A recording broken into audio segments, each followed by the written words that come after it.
Nimagadir shu kunlarda Dev meni ko'proq maqtayapti. Bundan qo'rqishim kerakmi? Umuman olganda, Hariya. Bu yerda har xil gaplar gapirilyapti. O'zaro munosabatlar haqida fikrlar bildirilyapti. Lekin dil rishtasi gap bilan emas, vaziyatdan kelib chiqib bog'lanadi. Dar haqiqat munosabatlar nimaga buzilishini hech kim bilmaydi. Nimaga oilali bo'la turib boshqa birovni sevib qolishadi?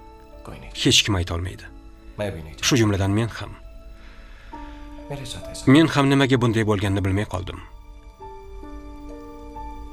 Ammo bu sodir bo'ldi. Shunday bo'ldi, Riya. Men boshqa birovni sevib qoldim. Ha, sevib qoldim. Meni kechir, Riya. Lekin bu rost.